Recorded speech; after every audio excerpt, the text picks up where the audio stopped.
ஓம் சாய்ராம். ஸ்ரீ சாய்நாத ஸ்தவன மஞ்சரி. ஸ்ரீ கணேசனை வணங்குகிறேன். எல்லாவற்றுக்கும் ஆதாரமானவனே, மயூரேஸ்வரா, எல்லாவற்றுக்கும் சாட்சியாக விளங்குபவனே, கௌரியின் மகனே, ஓ எண்ணங்களுக்கு எட்டாதவனே, திருத்த வைரனே, ஸ்ரீ கணபதி, என்னை காப்பாற்று. நீ எல்லா கணங்களுக்கும் முதல்வனும் தலைவனும் ஆவாய். எனவே உன்னை கணேசன் என்பர். எல்லா சாஸ்திரங்களாலும் ஏற்றுக்கொள்ளப்பட்டவன் நீ. ஓ சாரதா, வாக்கின் தெய்வமே, நீ ஒளி வடிவமாக பிறக்கும் பதங்களின் தலைவி. உன்னுடைய இருப்பினால் தான் உலகத்தில் எல்லா நிகழ்ச்சிகளும் நடக்கின்றன. நீ எழுத்தாளர்களின் தேவதை. நீ எப்பொழுதும் தேசத்தின் அணிகலனாக விளங்குகிறாய். உனது எல்லையற்ற சக்தி எல்லாவற்றிலும் விளங்குகிறது. ஓ ஜெகதம்பா, உன்னை வணங்குகின்றேன். ஓ பூர்ண பிரம்மா, தெய்வீக தோற்றத்தின் மிக உயர்ந்த இறுதி நிலையில் உள்ளவனே, மகான்களுக்கு பிரியமானவனே, குணங்களோடு கூடிய உருவம் எடுத்தவனே, பண்டரிராயா, கருணை கடலே, எல்லையற்ற கருணை உடையவனே, பாண்டுரங்கா, ஓ நரகரி, நீ எல்லாவற்றின் சூத்திரதாரி, எல்லாவற்றையும் ஆட்டுவிக்கும் கயிற்றை தாங்கியவன். நீ ஜெகமெங்கும் வியாபித்துள்ளாய். எல்லா சாஸ்திரங்களும் உன்னுடைய உண்மையான உருவத்தை பற்றி ஆராய்ச்சி செய்கின்றன. வெறும் புத்தக அறிவு மட்டுமே பெற்றவர்களுக்கு நீ காணப்படுவதில்லை. ஓ சக்கரபாணி, அத்தகைய அறிவியல்கள் யாவரும் வெறும் வாத பிரதிவாதங்களிலேயே உழல்கிறார்கள். மகான்கள் மட்டுமே உன்னை அறிகிறார்கள். மற்றவர்கள் குழப்பத்தில் மூழ்கியவர்களாக, மயங்கியவர்களாக உள்ளார்கள். உனக்கு பக்தியோடு கூடிய எனது நமஸ்காரத்தை சமர்ப்பிக்கின்றேன். ஓ 5 முகங்களை உடையவனே, சங்கரா, மனித மண்டையோடுகளாலான மாலை அணிந்தவனே, நீல நிறமுடைய கழுத்தனே, திகம்பரா, ஓங்கார ரூபா, பசுபதி, எவருடைய உதடுகளில் உனது நாமம் விளங்குகிறதோ அவர்களது துன்பங்கள் உடனடியாக விலகிவிடும். ஓ தூர்ஜடி, உன் நாமத்தின் மகிமை அத்தகையது. உனது பாதங்களை வணங்கி நான் இந்த துதியை எழுத முற்படுகிறேன். நீலகண்டா, இதற்கு உனது முழுமையான உதவியை எல்லா விதத்திலும் எனக்கு அளிப்பாய். இப்போது அத்ரி மகரிஷியின் குமாரரான தத்தரையும், லக்ஷ்மி தேவியின் குலதெய்வமான விஷ்ணுவையும், ஸ்ரீ துகாராம் முதலான எல்லா மகான்களையும், பின்னர் பக்தர்கள் அனைவரையும் வணங்குகின்றேன். சாய்நாதா, உமக்கு வெற்றி உண்டாகுக. பாவிகளை உயிர்ப்பவரே, அருள் நிறைந்தவரே, இப்பொழுது உமது பாதத்தில் எனது சிரத்தை வைக்கின்றேன். எனக்கு பயமற்ற நிலையில் உமது பாதுகாப்பை கொடும். நீ பூரணமான பிரம்மஸ்வரூபம், சுகங்களின் இருப்பிடம், மனிதர்களில் சிறந்தவனே, நீயே விஷ்ணு. எவருடைய பாதி உடலாக உமாதேவி இருக்கிறாளோ அந்த காமனை எரித்த சிவனும் நீயே. நீ மனித உருவெடுத்த பரமேஸ்வரன். நீ ஞான வானத்தின் கதிரவன். நீ கருணை கடல். நீ பிறப்பிறப்பாகிய பிணிக்கு மருந்து. நீ ஏழை எளியவர்களின் சிந்தாமணி. நீ உனது பக்தர்களை தூய்மைப்படுத்தும் கங்கா நதி. சம்சார கடலில் மூழ்குபவர்களுக்கு நீ ஓடம், அஞ்சுபவர்களுக்கு புகலிடம் நீ. இந்த பிரபஞ்சத்தின் மூல காரணமாக எந்த பரிசுத்தமான சைதன்யம் விளங்குகிறதோ ஓ கருணை கடலே, அது நீயே. இந்த பிரபஞ்சம் உனது ஒரு விளையாட்டு. நீர் பிறவியற்றவர், உமக்கு இறப்பும் இல்லை. நன்கு ஆழ்ந்து விசாரித்து பார்த்து இறுதியில் அடையப்பட்ட முடிவு இது. பிறப்பு இறப்பு இவை இரண்டும் அஞ்ஞானத்தினால் தோன்றியவை. ஓ மகாராஜா, நீர் அவை இரண்டினின்றும் கொஞ்சம் கூட பற்றற்றவராக உள்ளீர். நீர் ஓடியில் வெளிப்பட்டது என்றால் அது அங்கேயே தோன்றியதாக ஆகுமா? முன்பே நீர் நிரம்ப உள்ளது, உள்ளே இருந்து வெளியே வந்தது, அவ்வளவே. படுகையில் நீர் வந்தபோது அதற்கு ஓடை என்று பெயர் ஏற்பட்டது. நீரில்லாவிடில் அது வெறும் படுகையே. பெருகுவது வற்றி விடுவது பற்றி நீர் சற்றும் பொருட்படுத்துவதே இல்லை. நீர் படுகைக்கு கொஞ்சமேனும் முக்கியத்துவம் அளிப்பதில்லை. படுகை மட்டும் நீர் நிறைந்துள்ள போது பெருமை கொள்கிறது. நீர் வற்றும் போது மிகவும் வருந்தும் நிலையை அடைகிறது. மனித உடல் நீர் படுகை போன்றது. சுத்த சைதன்யமே பரிசுத்தமான நீர் ஊற்று. நீர் படுகைகள் எண்ணற்றவை. இருப்பினும் நீர் மட்டும் வேறுபடுவதில்லை. பிறப்பற்றவரான அருட்கடலே, உமது வஜ்ராயுதம் என் அஞ்ஞானமாகிய மலையை அடிக்கட்டும் என்று வேண்டுகின்றேன். இத்தகைய எண்ணற்ற தோற்றங்கள் இதுவரை பூமியில் ஏற்பட்டுள்ளன, இப்போதும் இருந்து வருகின்றன, காலகிரமத்தில் இனிமேலும் ஏற்பட போகின்றன. அந்த ஒவ்வொரு தோற்றத்துக்கும் ஒரு தனி பெயரும் குலமும் கிடைக்கிறது. அதன் மூலம் உலகத்தில் அவற்றை பிரித்தறிகிறார்கள். சைதன்யத்தை பொறுத்தவரை நான் நீ என்று கூறுவது பொருந்தாது. இருமை என்பதே எங்கு இருப்பதற்கு இடம் இல்லையோ அதே உண்மையில் சைதன்யம் எனப்படுவது. மேலும் உண்மையில் சைதன்யம் பிரபஞ்சம் முழுவதையும் வியாபித்து உள்ளது. பின் நான் நீ என்ற பாவனை எவ்வாறு பொருந்தும்? மேகத்திலிருந்து பிறக்கும் நீர் ஒரே தன்மையானது. பூமியின் மேல் இறங்கிய பிறகு அதற்கு பற்பல வேறுபாடுகள் ஏற்படுகின்றன. கோதாவரி நதிப்படுகையில் விழுந்த நீர் கோதாவரி என்று அழைக்கப்படுகிறது. கிணற்றில் விழுந்த நீருக்கு அத்தகைய மேன்மை இல்லை. மகான்களின் உருவமாகிய கோதாவரியில் உள்ள நீர் நீங்கள். நாங்கள் குளம், குட்டை, கிணறு போன்றவர்கள். நம்மிடையே உள்ள வேறுபாடு இதுவே. எங்களுடைய வாழ்வின் உண்மையான குறிக்கோளை அடைய நாங்கள் உங்களிடம் வர வேண்டும். எப்பொழுதும் கரம் கூப்பி உங்களை சரணடைய வேண்டும். ஏனெனில் நீங்கள் புனிதத்தின் உறைவிடம். கோதாவரி நதிக்கு பாத்திரத்தினால் படுகையினால் புனிதம் ஏற்பட்டது. வெறும் நீரை மட்டுமே நோக்குவோம் ஆகில் அது எங்கும் ஒரே விதமானது.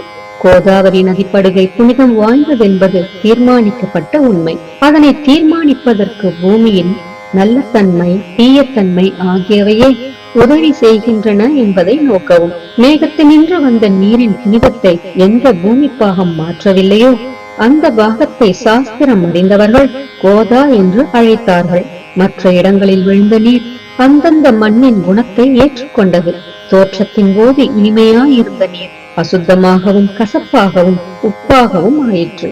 அவ்வாறே ஓ குருநாதா, எந்த சரீரத்தில் 6 வைரிகளின் மாசு ஏற்படவில்லையோ அந்த புனிதமான சரீரத்துக்கு மகான் என்ற பெயர் பொருந்தும். எனவே மேன்மையும் புனிதமும் பொருந்திய மகான்களை அந்த கோதாவரி என்றே கூறுகின்றேன். எல்லா ஜீவர்களிலும் உங்களது தகுதி மிகச் சிறந்ததாக உள்ளது. பிரபஞ்சத்தின் ஆரம்ப காலத்திலிருந்தே கோதாவரி ஏற்பட்டு உள்ளது. நீரும் முழுமையாக நிரம்பி உள்ளது. இன்று வரை அதற்கு குறைவு ஏற்படவில்லை. ராவணனுடைய வயிறு கோதாவரியின் கரைக்கு வந்தபோது இருந்த அதே நீர் இன்று வரை எவ்வாறு இருக்கும் என்று பாருங்கள். படுகை மட்டும் அதே. நீர் கடலை அடைந்தது. நீர்ப்படுகையின் புனிதத்தன்மை மட்டும் இன்று வரை நிரந்தரமாக உள்ளது. ஒவ்வொரு ஆண்டும் பழைய நீர் சென்று புதிய நீர் படுகையின் உள்ளே வருகிறது. பாபா அதே நியாயம் உங்களுக்கும் பொருந்தும். ஒவ்வொரு நூற்றாண்டும் ஓராண்டை போலவும் அந்த நூற்றாண்டில் தோன்றிய சாதுக்கள் நீரை போலவும் அவர்களுள் மிக பெரிய மகான்கள் அலைகள் போலவும் உவமிக்கப்படுகிறார்கள். இந்த மகான்களின் உருவமாகிய கோதாவரியில் முதல் ஆண்டில் சனதர், சனகர், சனந்தனர் முதலியோரின் வெள்ளம் ஏற்பட்டது. பின்னர் நாரதர், தும்புரு, பிரகலாதன், பலிராஜா, சபரி, அங்கதன், வாயுகுமாரன், விதுரர், கோபர்களும் கோபிகைகளும் தோன்றினர். இவ்வாறு இன்று வரை ஒவ்வொரு நூற்றாண்டிலும் ஒன்றன் பின் ஒன்றாக மகான்களின் வெள்ளம் ஏற்பட்டு வந்துள்ளது. நான் அதனை வர்ணிப்பதற்கு இயலாதவனாக உள்ளேன். ஓ சாய்நாதா, இந்த நிகழும் நூற்றாண்டில் மகான்களின் தோற்றமாகிய கோதாவரியில் நிச்சயமாக உமது வெள்ளம் வந்துள்ளது. எனவே உமது திவ்ய சரணார விந்தங்களுக்கு வந்தனை செய்கின்றேன். மகாராஜா, எனது துர்குணங்களை கொஞ்சம் கூட பொருட்படுத்த வேண்டாம். நான் ஏழை, எளியவன், அஞ்ஞானி, பாவிகளுக்குள்ளே தலை சிறந்தவன், எல்லா துர்குணங்களும் பொருந்தியவன். ஆனால் என்னை நிராகரிக்க வேண்டாம். பரிசக்கல் இரும்பினுடைய குறைகளை பொருட்படுத்துவதில்லை. கோதாவரி நதி தன்னை அடைந்த கிராமத்து சிறு ஓடைகளை திருப்பி அனுப்புவதில்லை. உங்களுடைய அருள் நோக்கை செலுத்தி என்னிடமுள்ள எல்லா தீய குணங்களையும் விரைவாக அழித்து விடுங்கள். அடியேனுடைய வேண்டுதல் இதுவே. பரிசக்கல்லின் தொடர்பு ஏற்பட்டும் இரும்பின் இரும்புத்தன்மை அழிக்கப்படாவிட்டால் குருநாதா, அது பரிசக்கல்லின் பெருமைக்கு இழுக்கு. என்னை பாவியாகவே இருக்கும்படி வைக்காதே. தாங்கள் தாழ்வும் அடைய வேண்டாம். நீங்கள் பரிசக்கல், நான் இரும்பு. எனது அபிமானம் உமதே என்பதை பாருங்கள். குழந்தை எப்பொழுதும் தவறுகள் செய்கிறது, ஆனால் தாய் சினம் கொள்வதில்லை. இதை நினைவில் கொண்டு எனக்கு உங்கள் அருளாகிய பிரசாதத்தை அளிப்பீராக. ஓ சத்குரு சாய்நாதா, நீயே எனது கற்பகத்தரு. சம்சார சாகரத்தை கடக்க உதவும் சிறந்த படகு நிச்சயமாக நீயே. நீயே காமதேனு, சிந்தாமணி. நீ ஞான வானத்தின் கதிரவன். நீ நற்குணங்களின் பெரும் சுரங்கம். சொர்க்கத்திற்கு செல்ல உதவும் படிகளும் நீயே. ஓ புண்ணியங்களின் இருப்பிடமே, சுத்திகரிப்பவரில் சிறந்தவரே. ஓ சாந்தமூர்த்தியே, ஆனந்தத்தின் உறைவிடமே, பிரம்மஸ்வரூபா, பரிபூரணனே, வேறுபாடு அற்றவனே, ஞானக்கடலே, ஓ ஞானத்தின் உருவமே, மனிதர்களில் சிறந்தவனே, பொறுமை, சாந்தி ஆகியவற்றின் உறைவிடமே, பக்தர்களின் இளைப்பாறும் இடமே, என்பால் மகிழ்வு நிறைந்த உன் அருள் நோக்கை செலுத்து. சத்குரு மச்சிந்திரரும் நீயே, மகாத்மா ஜாலந்தரரும் நீயே, நீயே நிவர்த்திநாதரும் ஞானேஸ்வரரும் ஆவாய். கபீர், ஷேக் முகமது, ஏசுநாதர் ஆகியோரும் நீயே. நீயே போதலாவும் சாவதாமாலியும், உண்மையில் ராமதாசரும் நீயே. சாய்நாதா நீயே. துகாரம், சகாராம் மகாராஜும் மாணிக்க பிரபுவும் நீயே. உமது இந்த அவதாரம் உண்மையில் அறிய முடியாத விதமாக உள்ளது. தங்களுடைய ஜாதியை பற்றி எவரும் அறிந்து கொள்ளும்படி தாங்கள் விடவில்லை. சிலர் உங்களை முஸ்லிம் என்கின்றனர், சிலர் அந்தனர் என்கின்றனர். கிருஷ்ணனுக்கு சமமான லீலைகளை தாங்கள் செய்கிறீர்கள். ஸ்ரீ கிருஷ்ணரை பார்த்து பலரும் பலவிதமாக பேசினர். சிலர் எதுகுலத்து அரிய ஆபரணம் என்றனர், சிலர் இடையன் என்றனர். யசோதை மென்மையான குழந்தை என்றாள். கம்சன் மகா காலன் என்றான். உத்தவர் அன்பு வடிவானவன் என்றார். அர்ஜுனன் பூர்ண ஞானி என்றான். அவ்வாறே தங்களை பற்றியும் தத்தமது மனதில் நிச்சயப்படுத்தியதற்கு தக்கபடி அவரவர்கள் அழைக்கின்றனர். மசூதி உங்களது இருப்பிடம். உமது காதுகள் குத்தி இருக்கப்படவில்லை. உங்களது பாதியா சரங்கையும் பார்த்துவிட்டு உங்களை முஸ்லிம் என்று கூறுவது பொருத்தமாகவே உள்ளது. அவ்வாறே கருணை வடிவான உமது அக்னி வழிபாட்டை பார்த்து நீங்கள் இன்றுதான் என்று எங்கள் மனதில் நிச்சயம் ஏற்பட்டது. ஆனால் வெளி விவகாரங்களில் உள்ள இத்தகைய வேறுபாடுகளை தர்க்கவாதிகளே விரும்புவார்கள். உண்மையான ஞானத்தில் ஆர்வமுள்ள பக்தர்கள் அவற்றுக்கு முக்கியத்துவம் அளிக்க மாட்டார்கள். நீங்கள் பிரம்மத்தின் நிலையில் விளங்குகிறீர்கள். உங்களுக்கு ஜாதியும் கோத்திரமும் இல்லை. வேறு எல்லோருக்கும் குருமூர்த்தியாகவும் ஆதி காரணமாகவும் உள்ளீர். முஸ்லிம் இந்துக்களிடையே பகைமை ஏற்பட்டதால் அவர்களை ஒற்றுமைப்படுத்துவதற்காக மசூதி அக்னி இரண்டையும் ஏற்று பக்தர்களுக்கு உங்கள் லீலையை காட்டினீர்கள். தாங்கள் ஜாதி மதங்களுக்கு அப்பாற்பட்டவர். நீங்கள் பிரம்மமே. உண்மையில் நீங்கள் அது தத்துவமசி. நீங்கள் உண்மையில் தர்க்கங்களுக்கு அப்பாற்பட்டவர். உங்கள் முன்னால் எவ்வளவோ தர்க்க விதர்க்கங்கள் நிகழ்ந்தன. அங்கே எனக்கு சாதாரண மொழிகள் எப்படி ஏற்படும்?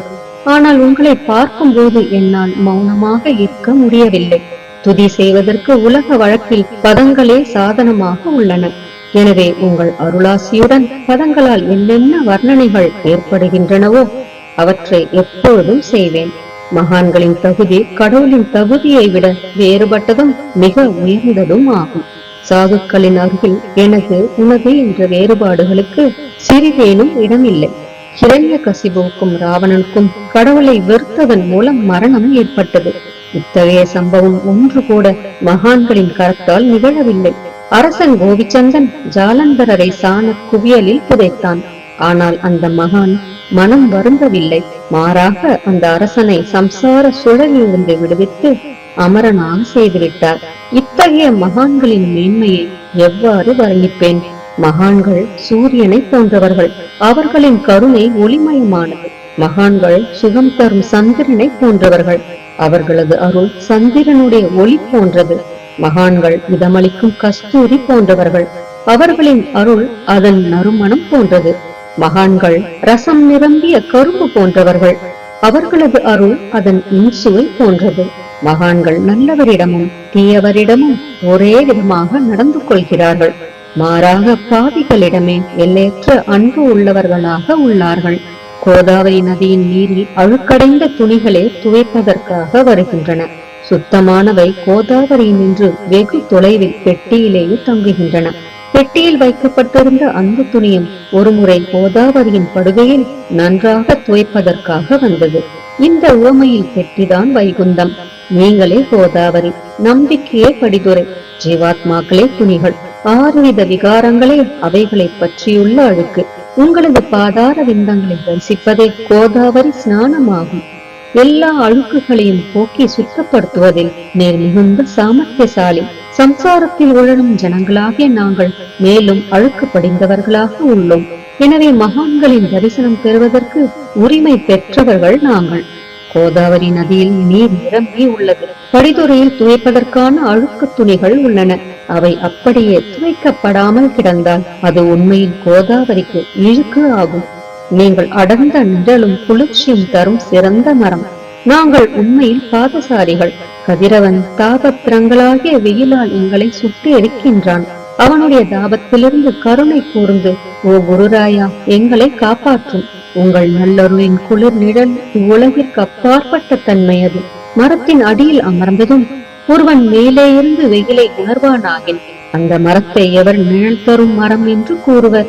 உமது அருளின்றி உலகில் நன்மை என்பது ஏற்படுவது இல்லை. தர்மத்தை நிலைநிறுத்துவதற்காக சேஷிஷாய அர்ஜுனனுக்கு நண்பனானான். விபீஷணன் சுக்ரீவனுடைய அருளினாலேயே அரசன் ஸ்ரீராமனின் அருகாமையை அடைந்தான். மகான்களின் மூலமாகத்தான் ஸ்ரீஹரி மேன்மை அடைந்தார். எந்த பிரம்மத்தை பற்றி வேதங்களில் கூட வர்ணிக்கப்படவில்லையோ அத்தகைய பிரம்மத்தை உலகத்தில் சகுனமாக செய்து வெட்க வைத்தார்கள் மகான்கள். தாமாஜி என்ற பக்தர் வைகுண்டபதியும் ருக்மணி வரணுமாகிய இறைவனை ஒரு மகா தாழ்ந்த குலத்தவராக உருவெடுக்கும்படி செய்தார்.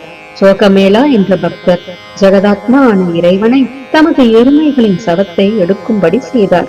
மகான்களின் பெருமையை உணர்ந்த ஜெகஜீவனாகிய இறைவன் அவர்களுக்காக தண்ணீரும் சுமந்தான். உண்மையில் மகான்கள் சச்சிதானந்த பிரபுவாகிய இறைவனின் எஜமானர்கள் ஆவார்கள். இப்போது அதிகம் சொல்வதற்கு எனக்கு வரவில்லை. நீயே எங்களுடைய தாயும் தந்தையும். ஓ சத்குரு சாய்நாதா, ஷீரடி கிராமத்தில் வசிப்பவரே, பாபா, உமது லீலைகளின் உண்மையான பொருளை எவரும் அறியவில்லை. அவ்வாறிருக்க எனது வெற்று வார்த்தைகள் எவ்வாறு அவற்றை விளக்க முடியும் சொல்லுங்கள். ஜீவன்களுக்கு உய்வளிக்கும் பொருட்டு தாங்கள் ஷீரடியில் வந்தீர்கள். அகர்களில் நீரூற்றி விளக்கேற்றி நீங்கள் எரிய வைத்தீர்கள். 7 சான் நீளமுள்ள குறுகிய மரப்பலகையை நீங்கள் படுத்துக் கொள்ளும் கட்டிலாக்கி உங்கள் யோக சாமர்த்தியத்தின் சக்தியை பக்தர்களுக்கு காட்டினீர்கள். அநேக பெண்மணிகளின் மலட்டு தன்மையை நீக்கி அருளினீர்கள். எத்தனையோ வியாதிகளை உதியின் மூலம் குணப்படுத்தினீர்கள். இவ்வுலக சம்பந்தமான துன்பங்களை நீக்குவது உமக்கு ஒரு பொருட்டே அன்று. யானை ஒன்று இரும்பை ஒரு சுமையாக எவ்வாறு கருதும்? இப்போது குருராயா, இந்த எளியவன் பால் கருணை காட்டுவீராக. நான் உமது பாதங்களை அண்டியுள்ளேன். என்னை திருப்பி அனுப்பிவிடாதீர்கள். நீர் அரசருக்கெல்லாம் அரசர், குபேரனுக்கும் குபேரர், வைத்தியருக்கெல்லாம் வைத்தியர். உங்களை விட சிறந்தவர் எவரும் இலர். மற்ற தெய்வங்களை பூஜிப்பதற்கு அதற்கு தகுந்த சிறப்பு உபகரணங்கள் உள்ளன. ஆனால் உம்மை பூஜிப்பதற்கு உலகில் பொருட்களே இல்லை. சூரியனுடைய இல்லத்தில் தீபாவளி பண்டிகை வந்ததென்றால் எப்பேற்பட்ட பொருட்களை கொண்டு அதை கொண்டாடுவோம். சமுத்திரத்தின் தாகத்தை தீர்க்க இந்த புவியிடத்தில் நீர் இல்லை. நெருப்பை உஷ்ணப்படுத்த எங்கிருந்து அக்னி கொண்டு வருவது? ஓ ஸ்ரீ சமர்த்தா குருராயா, பூஜைக்குரிய பொருட்கள் யாவும் உண்மையில் உமது ஆத்மாவின் அம்சமாய் உள்ளன. மேற்கூறப்பட்டவையெல்லாம் தத்வருஷ்டியால் கூறப்பட்ட பேச்சுக்களே அன்றி என் மனதில் அனுபவத்தால் ஏற்பட்டவை அன்று. அனுபவம் இன்றி கூறப்படும் பதஜாலங்கள் வீணே ஆகும். போகட்டும். உலக வழக்கத்தின்படி உமக்கு நான் பூஜை செய்யலாம் என்றால் அதனை செய்வதற்கு தேவையான திறமை எனக்கு இல்லை எனது குருநாதா. பலவித கற்பனைகள் செய்து உமக்கு பூஜை செய்கிறேன். அருள் மிகுந்தவரே, அடியனுடைய அத்தகைய பூஜையை ஏற்றுக்கொள்வீராக. இப்போது அன்பு கண்ணீரால் உமது பாதங்களை கழுவுகின்றேன். உண்மையான பக்தியாகிய சந்தனத்தை அரைத்து உமக்கு பூசுகின்றேன். எனது அழகிய பதங்களாகிய இந்த கவனியை உமக்கு அணிவிக்கின்றேன். பிரேமை என்ற மலராகிய மாலையை உமது கழுத்தில் அணிவிக்கின்றேன். எனது துர்க்குணங்களாகிய தூபத்தை உமக்கு முன்பு எரிய விடுகின்றேன். அது மிக தீய பொருளாயினும் அது நின்று தீய வாசனை எழுவதில்லை. சத்குருவுக்கு முன்பு அன்றி வேறு எங்கெங்கு தூபம் எரியவிடப்படுகிறதோ அங்கெல்லாம் தூப பொருளுக்கு ஏற்படும் நிலை வருமாறு தூப திரவியத்திற்கு அக்னியின் ஸ்பரிசம் ஏற்பட்ட மாத்திரத்தில் அதனது நறுமணம் என்ற நல்ல குணம் அதனை விட்டுவிட்டு சென்று விடுகிறது. உமது எதிரே இதற்கு மாறாக நிகழ்கிறது. தீய தன்மைகள் அக்னியில் எரிந்து விடுகின்றன. உலகம் பார்த்து மகிழும்படி சத்குணம் எவ்வித குறைவுமின்றி தங்கிவிடுகிறது. மனிதனுடைய தீய குணங்கள் யாவும் எரிந்த பின் மனம் மாசற்றதாகிறது. கங்கையிலுள்ள மாசுகள் நீங்கியவுடன் அவள் இயல்பாகவே புனிதமடைகின்றாள். மாயை மோகம் என்ற தீபத்தை உமக்கு சுற்றுகின்றேன். அதன் மூலம் எனக்கு வைராக்கியம் என்ற ஒளி கிடைக்கும். உனக்கு அமர்வதற்கு சுத்தமான நம்பிக்கை என்ற சிம்மாசனத்தை அளிக்கின்றேன். அதனை ஏற்று பக்தி என்ற நைவேத்தியத்தையும் எடுத்துக் கொள்வாயாக. பக்தி நைவேத்தியத்தை நீ உண்டுவிட்டு அதனது ரசத்தை எனக்கு கொடு. ஏனெனில் நான் உமது பச்சிலம் குழந்தை. உனது பாலில் எனக்கு உரிமை உண்டு. எனது மனதை உமக்கு தட்சணையாக அர்ப்பணிக்கின்றேன். அதனால் கர்த்தத்துவம் என்பது எந்த விதத்திலும் என்னிடம் இருக்காது. இப்போது பிரார்த்தனையோடு உனக்கு சாஷ்டாங்க நமஸ்காரம் செய்கின்றேன். ஓ புண்ணிய ஸ்லோகா சாய்நாதா, அதனை தாங்கள் ஏற்றுக்கொள்வீராக. பிரார்த்தனாஷ்டகம். சாந்தமான மனமுடையவரே, சிறந்த அறிவுடையவரே, சாய்நாதா, அருள் நிறைந்தவரே, கருணை கடலே, சத்திய ஸ்வரூபமானவரே, மாயையாகிய இருளை அழிப்பவரே, ஜாதி மதங்களுக்கு அப்பாற்பட்டவரே, சாதனையின் முடிவை அடைந்தவரே, எண்ணங்களுக்கு அப்பாற்பட்டவரே, கருணைக்கு உறைவிடமே, ஷீரடி கிராமத்தில் உறைபவரே, ஓ சாயிநாதா, என்னை காப்பாற்றும், என்னை காப்பாற்றும்.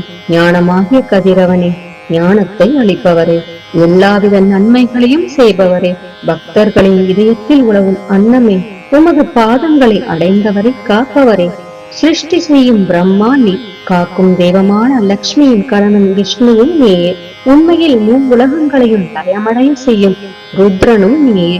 நீர் இல்லாத இடம் இவ்வுலகத்தில் எங்கும் இல்லை. சாய்நாதா, நீர் எல்லாம் அறிபவர், எல்லோரின் இதயத்திலும் உறைபவர். எனது எல்லா குற்றங்களையும் மன்னிக்க வேண்டுமென்று வேண்டுகின்றேன். பக்தியின்மை, சந்தேகங்கள் போன்ற அலைகளை விரைவில் நீக்குவீராக. நீர் பசு, நான் பச்சிலங்கன்று. நீர் சந்திரன், நான் சந்திரகாந்தக்கல். உங்கள் பாதங்கள் கங்கா நதியின் ஸ்வரூபமானவை. அவற்றை நான் பக்தியோடு வணங்குகின்றேன். இப்பொழுது உமது அடைக்கலம் அளிக்கும் அருள்மயமான கரங்களை எனது சிரத்தின் மேல் வைப்பீராக. எனது வருத்தங்களையும் கவலைகளையும் நீக்குவீராக. இந்த கணு தங்கள் பணியாளன். இந்த பிரார்த்தனாஷ்டகத்தை கூறி நான் சாஷ்டாங்க நமஸ்காரம் செய்கின்றேன்.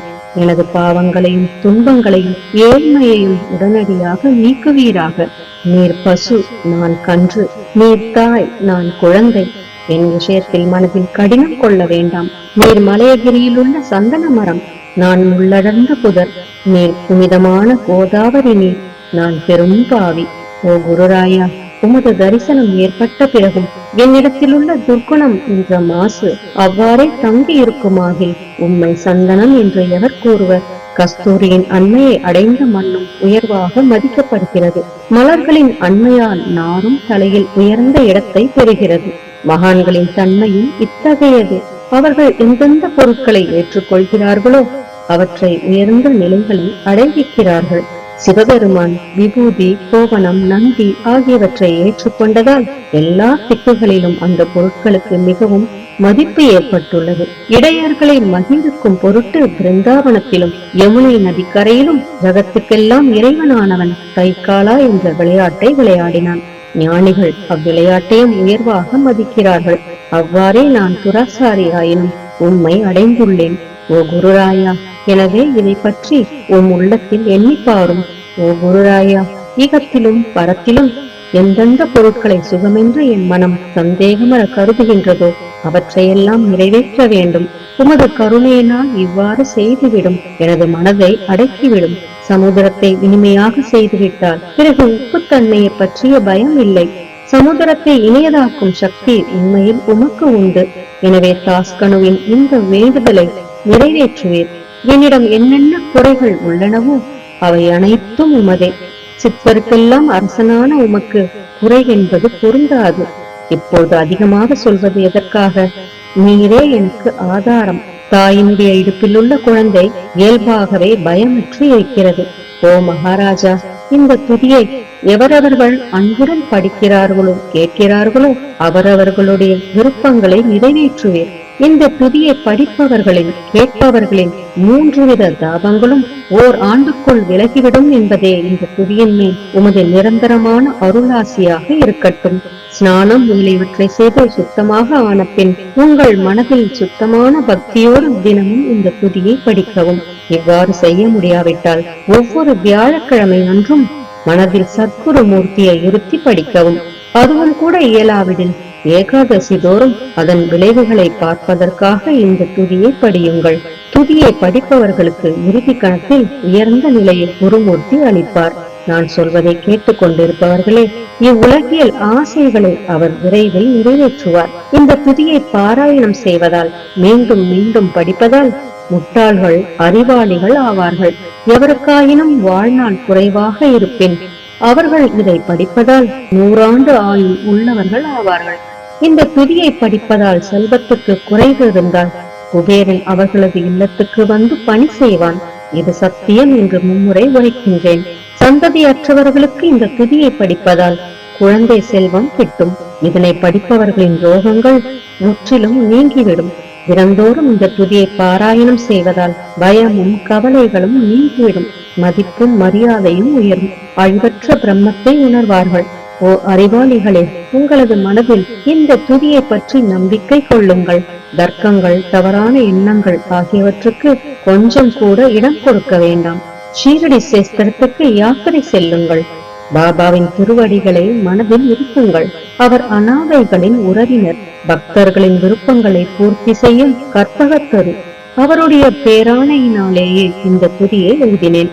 இல்லாவிடில் பாமரனாகிய என்னால் இத்தகைய படைப்பு எவ்வாறு ஏற்பட முடியும்?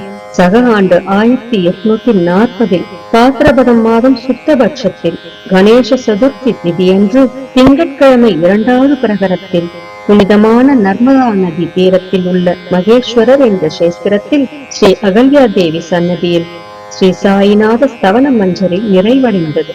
மகேஸ்வரம் என்ற புகழ்பெற்ற சேஸ்திரத்தில் இந்த துதி நிறைவடைந்தது. ஸ்ரீ சாயிநாதரின் மனதில் புகுந்து ஒவ்வொரு பதத்தையும் என்னை கூற வைத்தார். தாமோதரன் என்ற சீடன் இந்த துதியை எழுதினான். தாஸ்கனுவாகிய நான் எல்லா மகான்களுக்கும் பணியாள். ஸ்ரீ சாயிநாத ஸ்தவன மஞ்சரி சம்சார சாகரத்தை கடக்க உதவட்டும். ஓ பாண்டுரங்கா, இதுவே தாஸ்கனுவின் பக்தி மிகுந்த பிரார்த்தனை. மங்களம் மங்களம் சுபமங்கலம். ஜெய் ஜெய் சாயம். நம் சாயப்பாவின் பரிபூரணமான ஆசீர்வாதங்கள் அனைவருக்கும் கிடைக்க வேண்டும் என்று நான் மனதார பிரார்த்தனை செய்கிறேன். அனைவரும் எல்லா நலன்களையும் பெற்று மிகவும் சிறப்பான, மகிழ்ச்சியான, நிம்மதியான, ஆரோக்கியமான வாழ்க்கை வாழ நம் சாயப்பா நம் அனைவரையும் ஆசீர்வதிக்கட்டும். ஜெய் ஜெய் சாயராம்.